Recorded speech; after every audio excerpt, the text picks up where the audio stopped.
I hope everyone's having a fantastic evening, fantastic afternoon, fantastic pre-noon, no matter where you are in the world. I'm Hassan Piker, and this is also our broadcast coming to you live from sunny California, Los Angeles, folks. We're live and alive, and I hope all the boys, girls, and Emmys are having a fantastic one because today's a beautiful day. Today's a wonderful day. Today is Wednesday, hump day. Ladies and gentlemen, it's Wednesday, it's hump day, and I hope everyone's having a great one, no matter where you are in the world.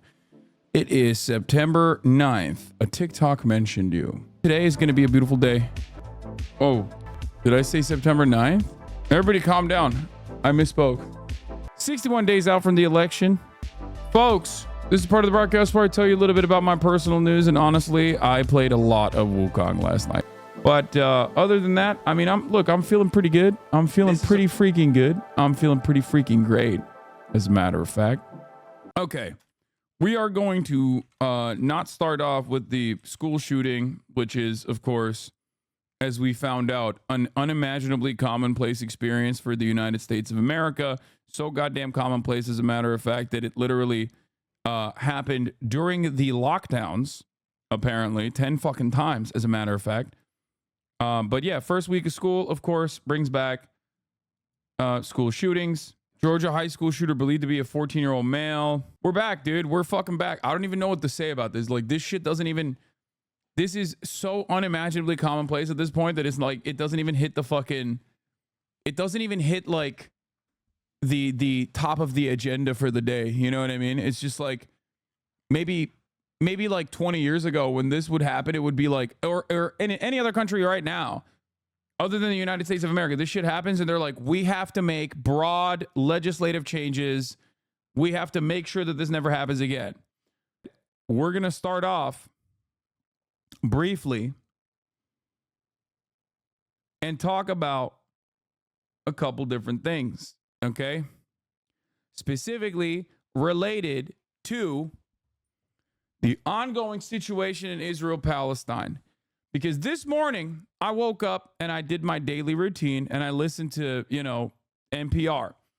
And on NPR, I saw something that I've never seen before. Coverage that was actually attributing fault to Benjamin Netanyahu. Coverage that didn't say Palestinian-run Hamas-run health ministry, but the Palestinian health ministry. That coverage that actually showed that 40,000 Palestinians have been slaughtered over the course of the past 11 months. It was shocking. It was shocking. It almost recognized the humanity of Palestinians. I thought I was personally hallucinating for a second because I'd never seen such anti-Semitic vitriol from mainstream media. As a matter of fact, it would be considered anti-Semitic vitriol in mainstream media to do that sort of coverage literally like a month ago or maybe 2 months ago. Okay? So how the fuck did this happen? How do we get here? How do we get here where fucking mainstream media is literally 8 months too late to the goddamn game here? Netanyahu derailed a potential Gaza hostage deal in July, Israeli newspaper reports. Wow. Wow. Wow. Maybe fucking Kamala Harris and Joe Biden can fucking finally see this reality as well. I don't know. Just kidding. They're too invested in lying at the behest of Benjamin Netanyahu.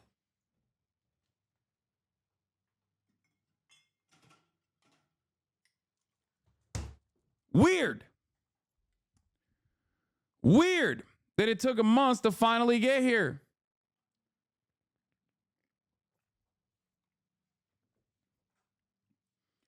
But they got there nonetheless. Good. Israeli Prime Minister Benjamin Netanyahu in July effectively spiked a draft hostage and ceasefire deal by introducing a raft of a new 11th hour demands, according to a report by Israeli newspaper Yediot Ahronot, citing a document it obtained. Now, let me tell you something, okay? These guys, Ynet, not exactly a fucking anti-Zionist institution, okay?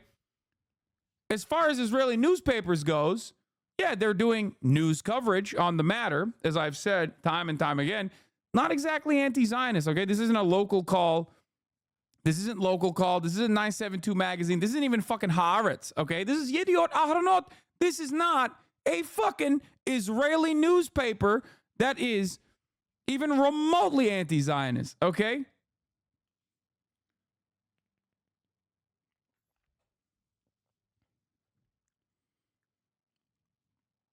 The report lends credence to charges often leveled at the prime minister, most notably by hostage families, of purposely prolonging the war and torpedoing deals for his political benefit. Far-right members of Netanyahu's coalition have pledged to bring down the government should he end the war. No, it's not because they killed enough babies to make CNN report the truth. Don't be fucking delusional. It's because, and I told you this already, this is happening, okay? It's because 3 out of the 6 hostages that were killed, okay, literally were named in the ceasefire proposal in the first round of hostage negotiations. They would have been with their families by now if Benjamin Netanyahu didn't just add new poison pills to the fucking ceasefire negotiation. Okay? That's why. That's the only reason why. There's so much goddamn internal pressure inside of Israel now that, like, American media even is saying enough. Okay? We have to report this adequately.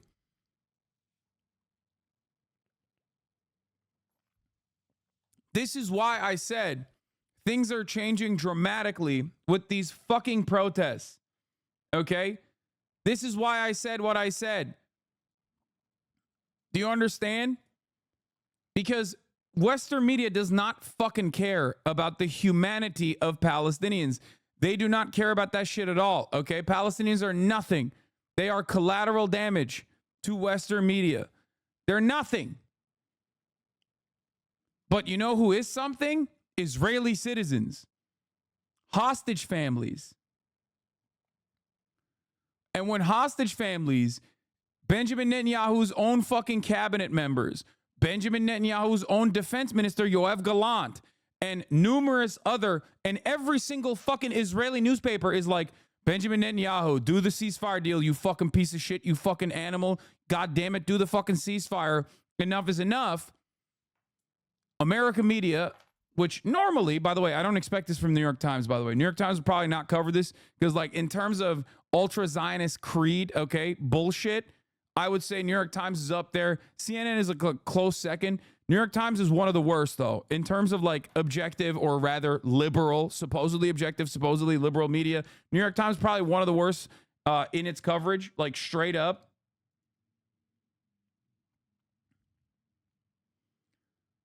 Okay, so New York Times is going to publish this conspiratorial claim without an ounce of skepticism or providing a single shred of evidence. Cool. Across the United States this spring, Iran also used social media to stoke student-organized protests against Israel's war in Gaza, with operatives providing financial assistance and imposing on students, according to American intelligence assessments. Oh, my God. There you go. If U.S. intelligence has evidence of Iranian agents posing as students and organizing protests, can they name them? This is a very specific and explosive claim. Yeah. New York Times is literally just doing the exact opposite. Every other outlet is like, NPR is literally being like, yo, Benjamin Netanyahu fucked these deals up, huh? Benjamin Netanyahu sure seemingly does not want to do a ceasefire deal, you know?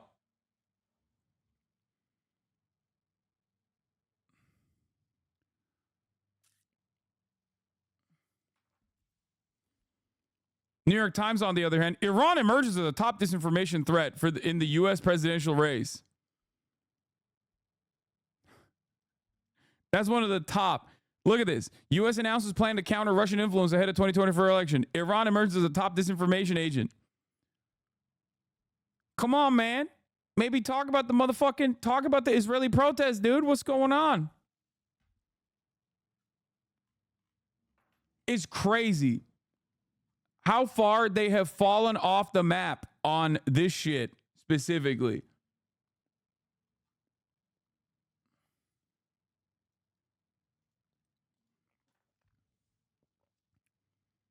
Hasanabi spiritual top disinformation threat? Yeah. I think the subtle but important difference is Israelis don't just want Bibi out. They want the truth. For so long, Israelis were told by the government that destroying Hamas would bring the hostages back, but destroying Hamas and bringing the hostages back are actually two very different things. So there's a couple things. You're not entirely wrong about that. Ultimately, Israelis don't give a shit what happens. Like, by and large, massive subsects of the Israeli society don't give a fuck about what happens to the Palestinians. They actually either A, want them all killed, B, want them, or even if they are all killed, it just doesn't, like, matter to them enough to, like, do something about it. And then there are obviously the pussy ass socialist to fucking, older Ashkenazi Jewish population that does care a little bit. They're like kind of anti-war and they do protest. You got like the Standing Together group that has grown in size and that ideologically is like all the way from liberal Zionists to like anti-Zionist. It's comprised of like the largest force internally inside of Israel that is conducting anti-war protests that isn't just about retrieving the hostages. But of course, the largest force that you have seen so far are people who are directly, aligned with the hostage families. That is the mass organizing that has occurred in Israel. And of course, many of those people don't necessarily give a fuck about what happens in Palestine, what happens to the Palestinians, but they want their fucking friends and their family members back. Okay? So that's something to consider. It's important. You need to understand what the actual motivation is here so you are not led astray. I'm not going to fucking lie to you and act like a lot of these guys care about Palestinians or anything like that. They don't.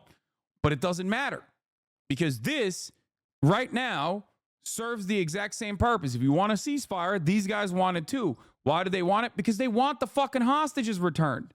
Okay? They want the hostages returned. And that's precisely what's going on here. Okay? Now, for months and months and months, I have been screaming from the fucking rooftops about the situation. It is obvious to me and anyone who actually sees the situation in front of them that it's not actually Hamas that's sullying the ceasefire negotiations. It's actually Benjamin Netanyahu, almost personally. Israeli hostage negotiators, former and current, have said Benjamin Netanyahu is sullying the hostage deal. Yoav Gallant has said, his own defense minister, who is literally another person that has war criminal charges in the ICC right now, an application for the arrest warrant of Yoav Gallant is literally about to come down in the next couple of days, probably by Friday. Okay? He has said Benjamin Netanyahu wants a military solution to Hamas. It's not going to happen. Rear Admiral Daniel Hagari with the big ass ears that you know very well, the guy who went down to the fucking tunnels and was like, remember that calendar? That's a terror calendar, which it turns out it was just a regular calendar. That guy has said there's no military solution to Hamas. Everyone fucking understands this, okay? People are starting to come to that recognition even in Israeli society, especially when you're supposed to be militarily dealing with Hamas, but all you have created for Israeli society is destruction of your economy. You have a shit ton of reservists that are fucked up. You have thousands of dead soldiers, IDF soldiers. The amount of IDF casualties is akin to like fucking 12 years of occupying Lebanon at this point. It's like crazy the amount of fucking people that have died. The amount of IDF soldiers that have fucking gotten smoked by dudes who are 18 fucking years old wearing busted ass Adidas, running up to fucking Merkava tanks and just dropping a grenade and then piecing the fuck out back into a goddamn tunnel system. It is crazy. Okay? The incompetence is out of control. It is very obvious that you cannot deal with these people militarily. Okay? You just can't do it. You can't do it. And every parent you kill, every child you orphan, most likely going to be either Hamas or whatever the fuck else comes from the ashes, okay? Even if you were to destroy Hamas, you cannot destroy people's interest in wanting to be free, okay? That's just a normal human basic necessity, okay? Free from the top of the hour ad break at the top of the hour when there's a 3-minute ad break. And I give you the means to do that, to free yourself from the treacherous nature of the 3-minute ad break at the top of the hour by subscribing. Hassan glazing Hamas right now. BB is crazy, but you guys keep being surprised. Hassan glazing Hamas right now. Bitch, I'm not glazing Hamas. What I'm simply telling you is if you fucking kill people, yes, their orphans are going to be like, hey, the guys that killed my parents, the guys that blew up my school, I fucking hate them. I'm going to fight back against them. It is the most understandable thing. If that were to happen to you, my expectation would be for you to fight back as well. Ridiculous to assume that Palestinians are supposed to just sit there and get fucking murdered. You know what I mean? What a crazy expectation. Yeah, look at that. Hamas rebuilds forces in northern Gaza, recruits 3,000 fighters. New report. Like, what did you think was going to happen? This happened in Afghanistan with the Taliban. Some random account posted Look at this guy. legendary Intifada monologue. What shouldn't happen? Killing 260 people at a music festival. No, you're right, man. That just happened on its own because, like, bad guys wanted to do bad things. You're right. Do you think the Israeli state was just, like, peacefully coexisting? They didn't deserve it, you idiot.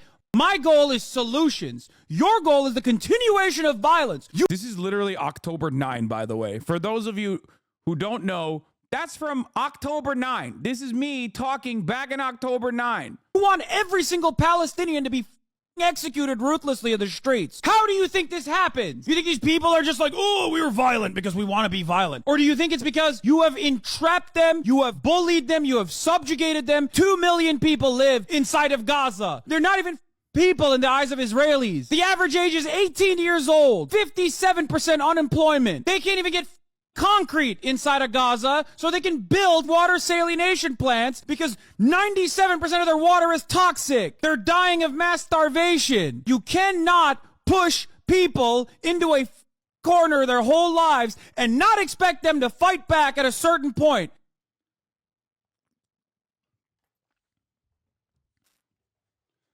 Y'all got it all figured out, huh? Well, I don't think we have it all figured out. Sorry, I'm just mad today. Bro's mad. Yeah, of course I'm mad. I don't think we have it all figured out, but I will say, again, in the eve of mainstream media, CNN, all these fucking cherished institutions of wonderful journalism finally catching up to the fucking reality on the ground in Israel, the reality on the ground in Doha, something that I've been screaming about for the past fucking 6 months at this point. I don't know. You know, maybe I do have some things figured out. Maybe I just have a different point of view. Maybe I look at the situation and analyze it with the actual recognition of the humanity of the Palestinians. Perhaps that might have something to do with my commentary being correct and everyone else being fucking incorrect. And when you're talking about 40,000 fucking dead people, like, and you're not mad about it, I don't know what to tell you, you know?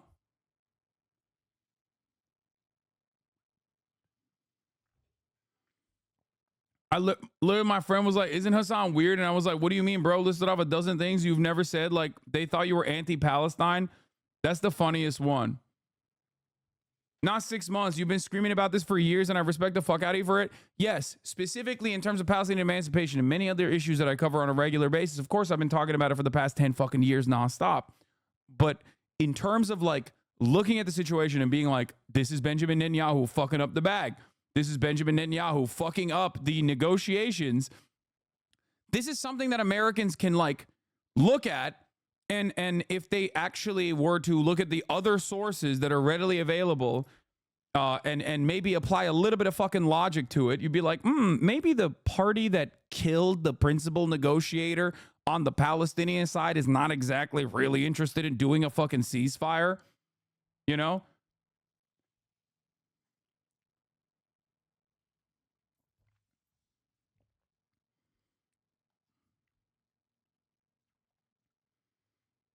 I'm noticing a separation in the liberal Zionist crowd. Those here in the U.S. are mostly still exclusively blaming Hamas. Those I know from Israel are putting it more squarely on Bibi. Do you think liberal Zionists who use Western news will come around?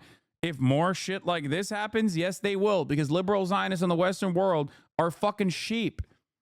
How do you arrive at the position of liberal Zionism? You don't live in Israel. Maybe you've visited one fucking time. But many liberal Zionists have never even fucking gone to Israel. How do you get to that? How do you get to that conclusion? Social conditioning. How can you shake that out? More social conditioning in the opposite direction, in the direction of the truth. That's it. Also, Zionism is fascism, so liberal Zionism is an oxymoronic position anyway, and many liberal Zionists are like very progressive people otherwise, with the exception of Palestine. So, of course, for them, you know, it's probably much easier for them to, like, shake themselves from this, like, idiotic fucking notion that this is sustainable. So who you voting for, Hassan, if you're so mad and figured it all out? Because Kamala says she's going to do the same fucking thing. I know, chatter. I know. Which is very frustrating. And I talk about it on a regular basis. Anyway.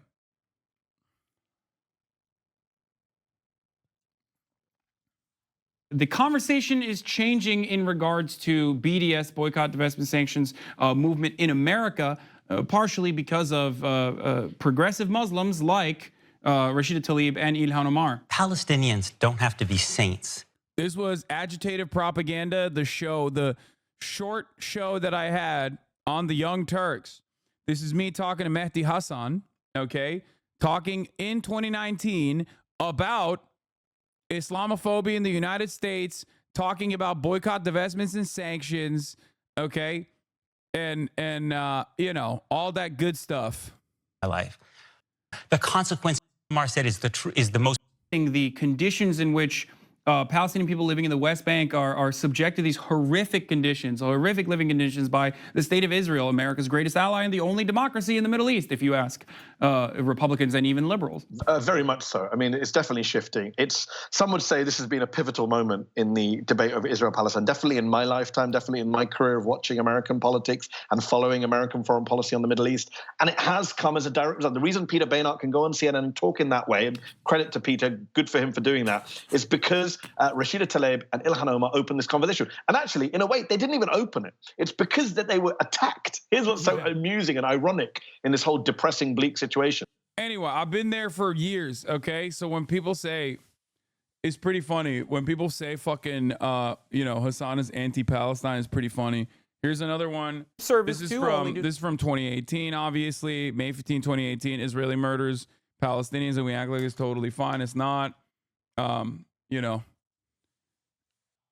I've been doing this shit for a minute and a half, okay?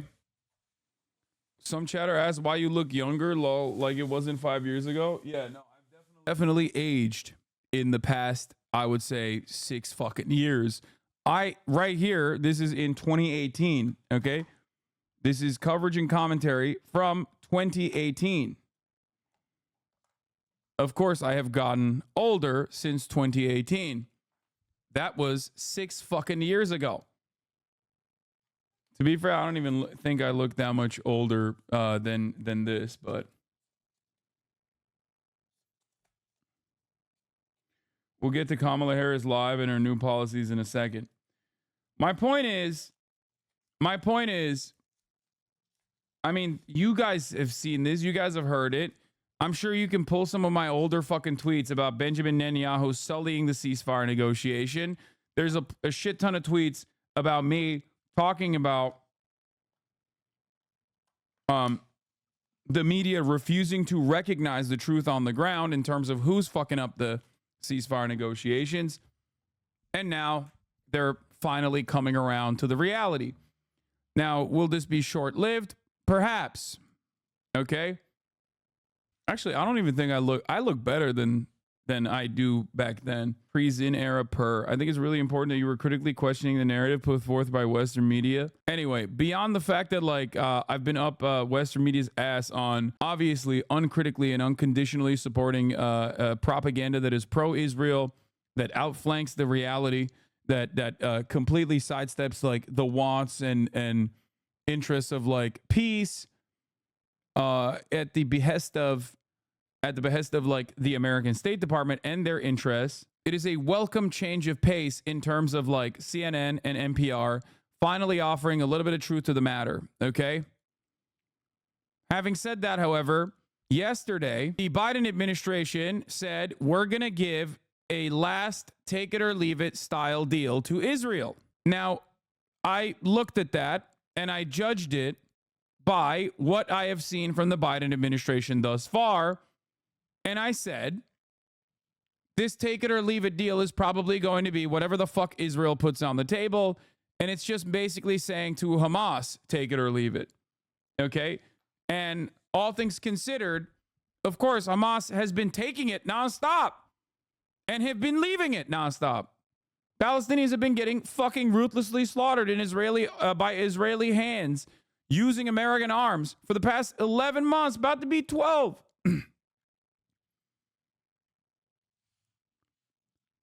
So nothing has changed from the way that they analyze the situation, and seemingly nothing has changed from the way that the American government is analyzing the situation. which is, of course, insanely frustrating. Having said that, however, America took it one step further, and it seems they chose to do this thing, which is really fucking stupid. They chose to prosecute the leaders of Hamas. The Department of Justice is charging Hamas leaders in October 7 attack. I don't know who this is for. I'm sorry, this is funny, okay? I can't take this seriously. Half of the people that they're charging are dead. There's like one guy remaining that they could even prosecute for this. Okay? Are you fucking joking? Justice Department has charged multiple senior Hamas leaders in connection with the October 7th attack, while demonstrators face off with police in Israel demanding a ceasefire to bring the remaining hostages home. Marcus Moore is on the scene in Tel Aviv. Good morning, Marcus. Well, George, good morning. The Department of Justice charging the head of Hamas, Yahya Sinwar, for his alleged role in the deadly attacks and the kidnapping of American citizens here in Israel on October 7th. Attorney General Merrick Garland pointing to the terror group's killing of more than 1,200 people, including 40 Americans. The DOJ accused 6 top Hamas leaders, quote, for financing and directing a decades-long campaign to murder American citizens and endanger the security of the United States. At the same time, here in Israel, we've seen thousands of protesters back in the streets, really trying to up the pressure on Prime Minister Netanyahu to sign a ceasefire deal and bring home 97 hostages held by Hamas, and that includes 7 Americans. These protests have been intensified after Hamas executed 6 hostages on Saturday. Now, U.S. officials are still determined to get a ceasefire deal, saying that President Biden is personally involved in the negotiations. But one of the major obstacles is Israel's refusal to fully withdraw its troops. Wow. Wait, what? Israel's refusal to withdraw troops is a major obstacle? Whoa, that's crazy. Shocking, guys. Color me surprised, okay? Look, I'm shocked. What? But I've been watching mainstream media for the past like 4 months if you've only been tuning into MSM coverage of the ceasefire negotiations for the past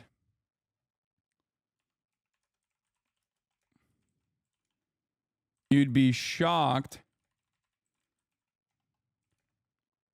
that they're now recognizing that it was Benjamin Netanyahu that's been responsible. If you've been only tuning in the MSM coverage of the ceasefire negotiations for the past 4 or 5 months and nothing else, you'd be shocked that they're only now recognizing that it was Benjamin Netanyahu that's been responsible for destroying the talks all along. Are you okay? I am. I'm the most okay I've been. What do you mean? Are you okay, Hassan? Huh? Are you okay?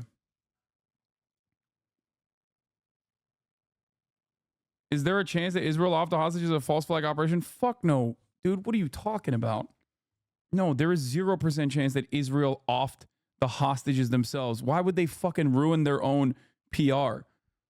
Like, yeah, no, they definitely do the Hannibal Directive, and they have done it many times over, okay?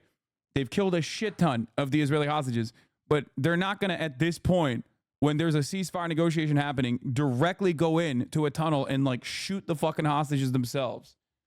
Why would they... What would they benefit from doing that?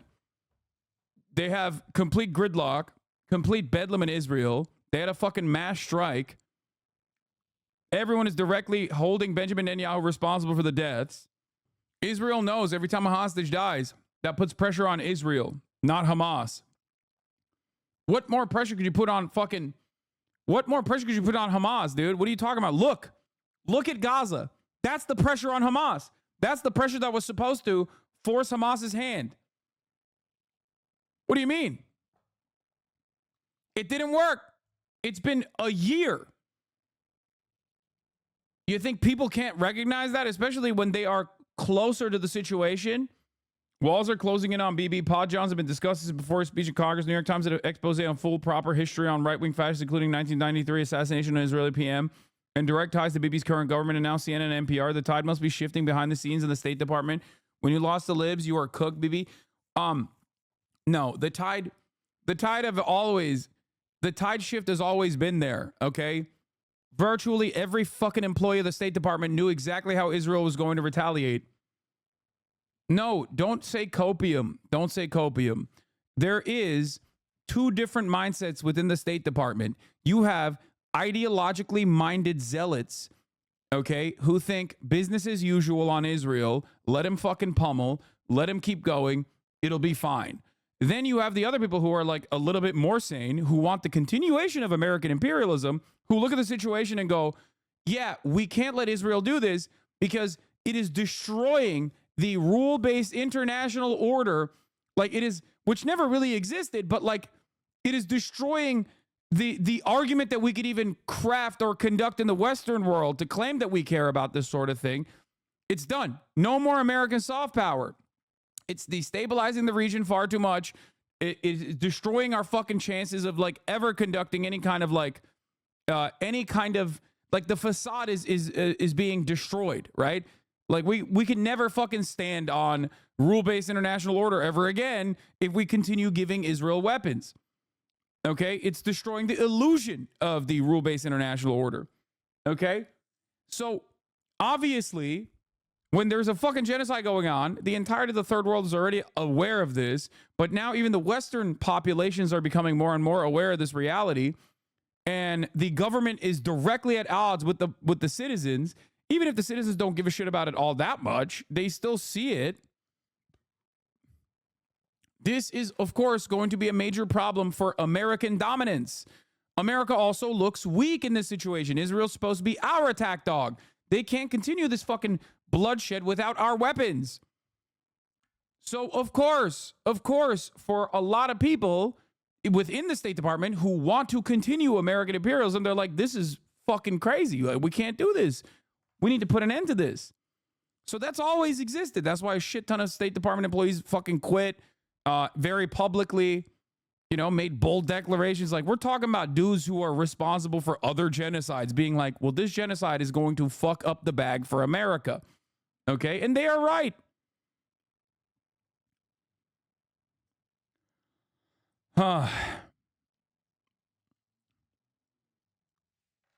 So ultimately, that divergence have always existed within the American State Department, considering how much Israel fucking bullies the American agencies in general. If we were to look at the State Department, like, I would say one of the, like, there are obviously very pro-Israel people within the CIA, and then there are very anti-Israel people within the CIA as well, who are like, what the fuck? They keep spying on us. They keep doing whatever the fuck they want. How are you not going to do anything about this? Like, they keep fucking up our operations. So it's more so a battle ideologically within the State Department of people who are unconditionally and unimaginably pro-Israel versus people who are like, yeah, I'm pro-Israel, but like, we also have American dominance to care to consider here. So that already exists within the State Department. Now, though, because the contradictions are so heightened and so glaring, so obvious, the hypocrisy is in full display, that it's getting to a point where the media, which always has these two different interests of, one, maintaining the shred of legitimacy that they desperately need to hold on to, which is why they sometimes will give you crumbs of real coverage on situations like this, and the other more powerful reason, which is doing the bidding of the American State Department and propagandizing whatever the American State Department's position is, at odds here, okay? Because you can't do both. You can't consistently lose. You can't consistently lose massive amounts of people who no longer believe you have any integrity whatsoever in the broader population and still continue to be a successful communicator of American State Department positions. You just lose that. If you don't do both, If you don't play this like delicate balance, you're going to fuck it up. People are just not going to take you seriously. They're not going to listen to you. They're going to be like, I know you lied about this. Okay? So that's the reason why I think, while it is, in my opinion, a little too late, you have this sort of coverage coming out now. From Gaza's border with Egypt, but a new draft of the U.S. bridging proposal is expected to be presented to all of the sides in the coming days. Rebecca. And now it's been almost a year since Hamas took those hostages from their homes and lives. All right, Marcus, thank you. Yeah. Netanyahu's doing a second press conference. Once again, I'm not going to cover it extensively, but here are some updates internationally in terms of global pressure. This is why I don't just cast aside the 30 weapons contracts that the United Kingdom government sanctioned out of 350. That's still very significant. That is a move in the opposite direction, the direction that they've always been moving towards. That is no longer unconditional pro-Israeli sentiment from the government. That is the government responding to public pressure. That's a huge fucking deal. Make no mistake. Judge the actions in front of you by not what you wish would happen, but by what has happened thus far. Okay? If you apply context to the situation, you will recognize that these are unique movements, unique moves that Western governments are making in a direction that they've never made before, at least in contemporary American and contemporary Western history. Okay? The German government is highly frustrated with Prime Minister Netanyahu's policy regarding the negotiations on the Gaza hostage and ceasefire deal and the fact that he does not prioritize the issue enough, a senior government official told me. German official. Why it matters. Germany's diplomatic and security support for Israel has been critical since October 7 attack. Germany blocked a series of anti-Israel initiatives in the European Union and UN institutions. The German government is very concerned about the murder of 6 hostages by Hamas. The government deputy spokesman Wolfgang Büchner said on Wednesday that the murder shows that the hostage deal is the most important thing. All other considerations should be pushed to the back seat. Everyone involved in negotiations should demonstrate maximum flexibility and be ready to compromise. Over 10 German citizens are still being held captive by Hamas in Gaza. Several family members of Carmel Gat, a hostage who has been murdered in captivity by Hamas, are German citizens. German Foreign Minister Annalena Baerbock will arrive in Israel on Thursday and meet with the families of the German hostages. She's also expected to meet with Israel's foreign minister. The senior German official said that the frustration in Berlin with the Netanyahu government is increasing because the impression is that Netanyahu does not prioritize reaching a deal for the release of hostages and a ceasefire in Gaza over the continuation of the war against Hamas. According to the German official, this is in addition to a series of other measures that increase concern in Berlin, such as inflammatory statements and actions by ministers in the Israeli government. Why is this important? Because Germany, with the exception of a select few allies in the American government, is unconditionally the biggest dick riders of Israel, okay? They love fascism in general. They're like, fascism here, fascism there. We don't care. We love fascism, okay? So they are super pro-Israel for a couple different reasons. I've described it time and time again. One, because Israel is obviously killing their new enemy, not Jewish people, this time Muslim people, so that's really good. And number two, they get to talk about how, they've learned their lessons from the Holocaust. They didn't, okay? And that it's actually Muslims that are the biggest anti-Semites, not the Germans, not the Nazis, right? So it's great. It's like a great opportunity for them to basically demonstrate a guilt transfer to the Arabs somehow. So yeah, they shift the blame over to the Arabs, and it's great. They no longer have to think about it.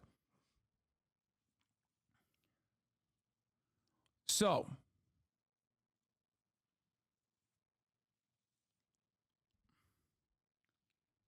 do you think Israel being a critical counterintelligence threat to the U.S. contributes to our unwavering support? Amid bids to release Jonathan Pollard, I mean, guys, Jonathan Pollard is a great fucking example of this. This is why I'm saying that the CIA absolutely fucking... There are people in the CIA who fucking hate Israel, okay, for understandable reasons. This is why I said there are people of two different minds here, okay? You have the unconditional dick riders of Israel within the American State Department, and you have the people who are like, dude, what the fuck are we doing? Okay? Israel, like, the hilarity of Israel is, like, even during the fucking Russiagate shit, which Felix loves talking about, like, a big chunk of the foreign interference that we actually intercepted was coming directly from Israel, okay? And then we were like, oops, maybe we shouldn't talk about this stuff all that much. You have to understand, Israel absolutely plays a role in the American elections in very obvious, publicly open ways like AIPAC, Kufi, okay? Demonstrating the interests of some of the most far-right elements within Israeli society in terms of continuing the apartheid, in terms of continuing the genocide, and then also in more covert ways, like the bots and shit that you see every now and then.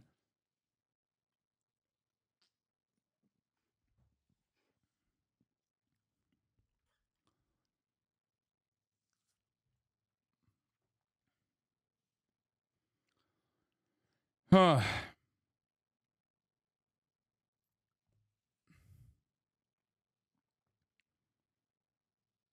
Didn't even Obama not fuck with Netanyahu? Yeah, I mean, Obama was one of the most like anti-Israel politicians in the highest office for sure, which is hilarious to say because ironically enough, Barack Obama gave Israel $38 billion on his way out, by the way.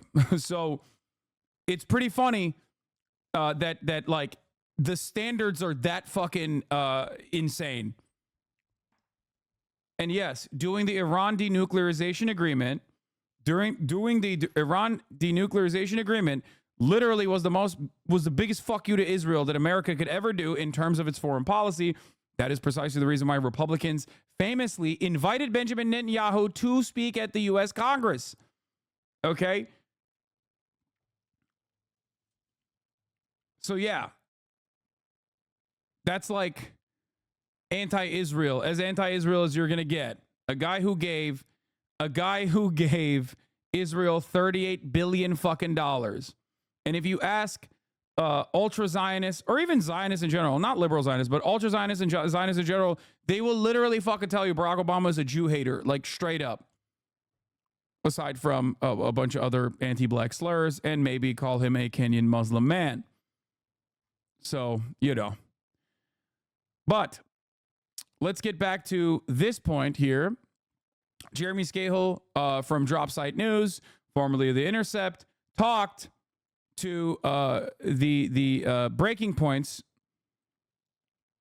about his latest investigative reporting. Here is what America is potentially doing. Happy to be joined this morning by Jeremy Scahill, who, of course, alongside our own Ryan Grimm, is co-founder of Dropsite News. Great to see you, Jeremy. Good to see you.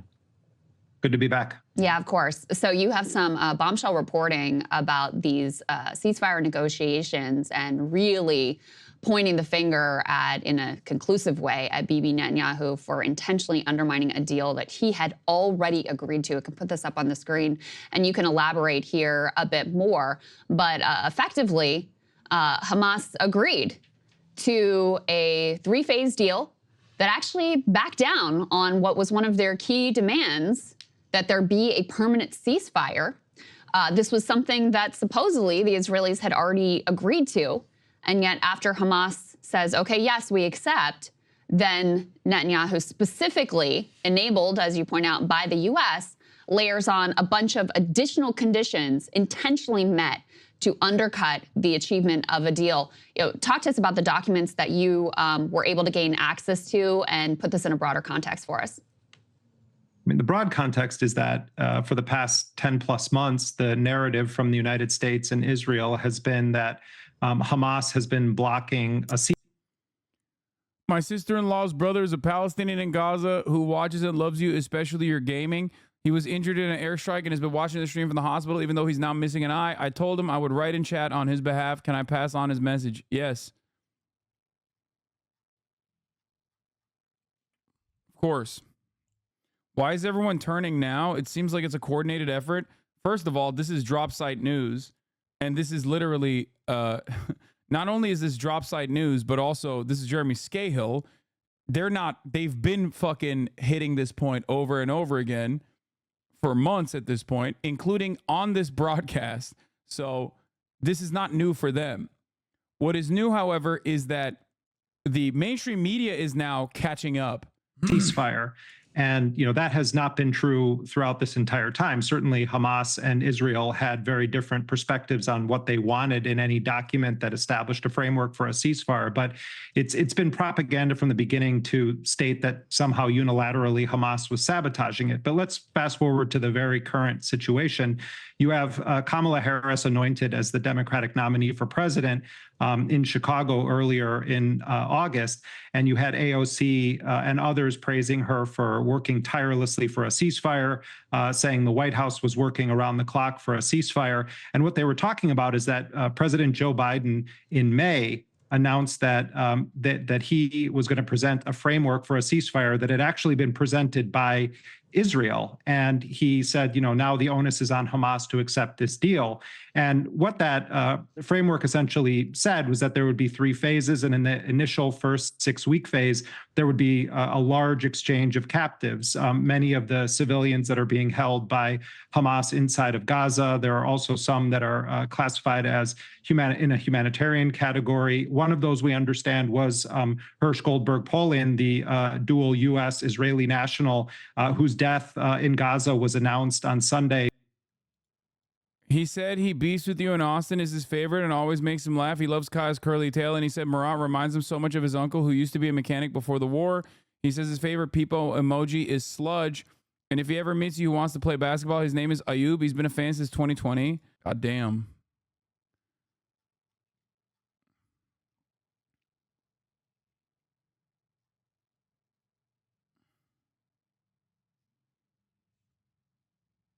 Hopefully one day.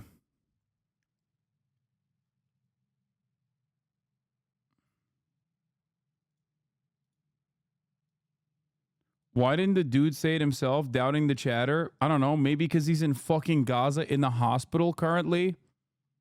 I don't know. That could be part of the reason. Don't you think? Also, it's not that far-fetched. I directly talk to people in Gaza like fairly frequently. So this might come as a surprise to some chatters. But there's probably people in Gaza right now watching. There's also Palestinians here that don't live in Gaza, but either A, live in the West Bank or live in diaspora that speak to their family members who are in Gaza on a daily basis. Anyway, let's continue. By Israel. And so you had this framework. Hamas then looks at it. They gave some notes on it then, within the next 10 days, and they said that they wanted to be able to negotiate a permanent ceasefire in the first phase of the deal. Now, according to my sources in Hamas, they were told by the international mediators, Qatar and Egypt, this was a deal breaker for Israel and the United States. And so Hamas deliberated on that. The United Nations Security Council endorsed the so-called Biden framework. And by July 2nd, Hamas had actually backed off of what it was one of their most important demands and made what they thought was a really big concession by taking that language out of what they were insisting on. They then go back to the mediators, and the documents I have show that on July 2nd, Hamas formally informed both Egypt and Qatar, the 2 main mediators dealing with the United States and Israel, that they would accept the terms of the framework based on an American amendment.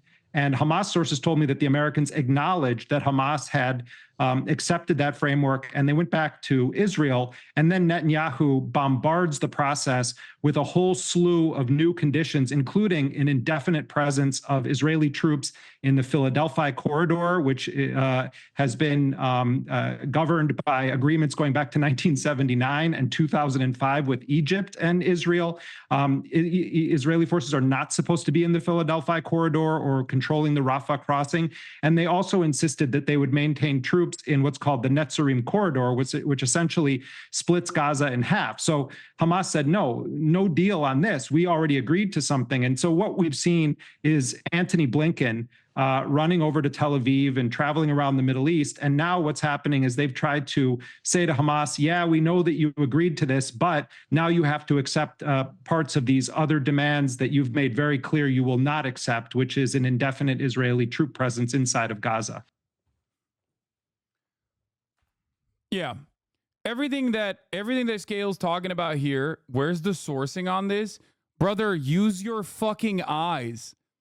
What's really funny about what you're saying here in terms of like where's the sourcing on this, which is at Dropsite News, if you would like to, if you want to specifically go to the source that Jeremy Scahill, the primary investigative reporter on the subject matter, is just basically reiterating on breaking points with Crystal and Sagar. But beyond that, if you're looking at like the actual sourcing, it's coming, one, directly from Hamas officials, and two, it is now also coming from Israeli newspapers like Yediot Ahronot's latest reporting that shows that it was Benjamin Netanyahu that was sullying the deal since July.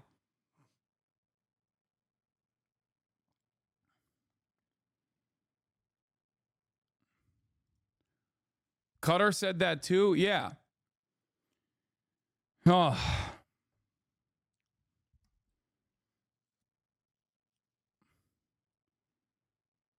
Yeah. Also, the person that is like the person that conducted this investigative reporting is not just some random fucking dude.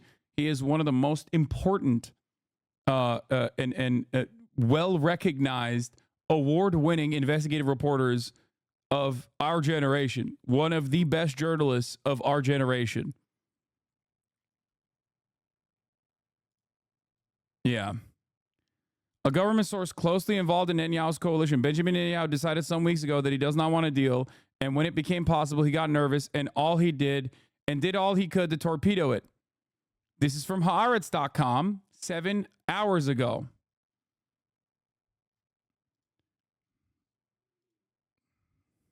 The dominoes are falling. Okay? That's it.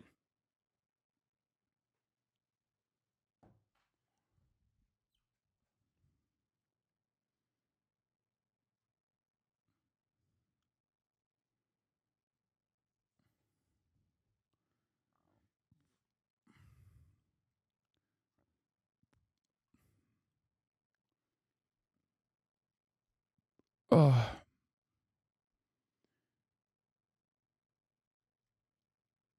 Do you think that this is the first stage of Bibi's undoing? This is a lot to get caught red-handed with.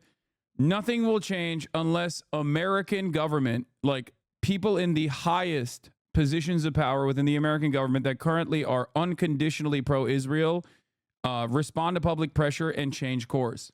Okay? This entire thing changes overnight with ease. Okay?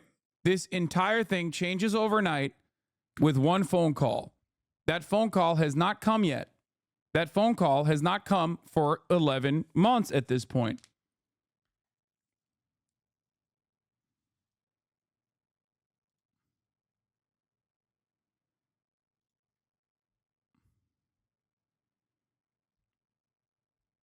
Okay? Moving back to the West Meanwhile, here's what the State Department is still doing in a holding pattern. Bank. There was a footage 2 days ago showing Israeli bulldozers targeting a group of journalists, including journalists working for TRT and Anadolu, while they were covering Israeli raid in Jenin. Do you have any comment on that? And generally, and do you have anything? Aren't there sources where Bibi told Gallant in an argument about the deal that Biden backs him? So why is he opposing his demands? Biden is not opposing his demands. I heavily suspect that the whole we are indicting the American Department of Justice, indicting Hamas officials 11 months after October 7 in the midst of like Benjamin Netanyahu getting a shit ton of internal pressure is a deliberate way to try and move the conversation in a direction that they want to have, which is remember Hamas, remember October 7.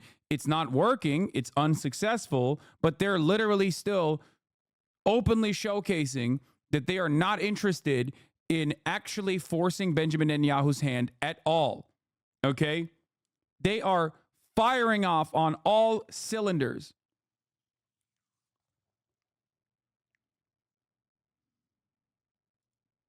Is a threat to Israel again. And secondly, sir, more than 40,000 Palestinians have now been killed in Gaza, a majority of whom are civilians. And these numbers are from the Palestinian Ministry of Health, but they are backed up by the United States, by international organizations. Humanitarian conditions in Gaza have degraded so much that diseases like polio and hepatitis A are now spreading. We have seen countless children be orphaned. We have seen countless mothers lose their children. How much is too much, sir? At what point is it time to end this war? Well, we'll end the war when we achieve our war goals of making sure that Hamas can't repeat such atrocities. But we're fighting this war in a just war with just means. In fact, with means that no other army has ever fought. No other army has taken the precaution. I mean, he's right. No other army has dropped 5 atomic bombs on a densely populated civilian area that it is the belligerent occupier of. That's literally true.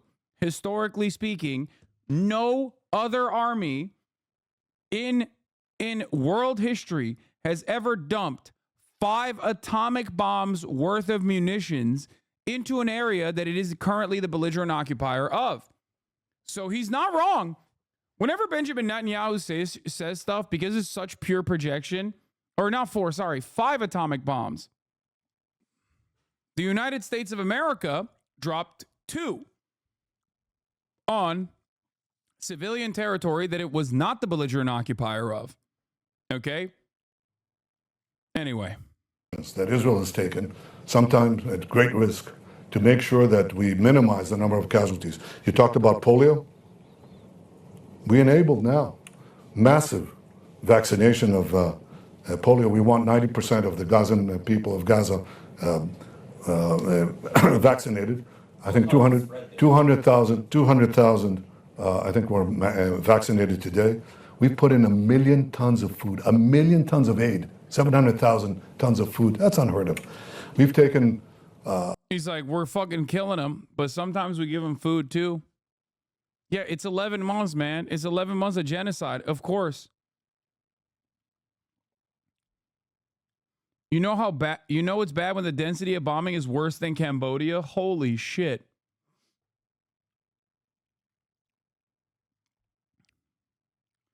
Anyway, yeah, war criminal running the, war criminal running the fucking war criminal show, the war crime show.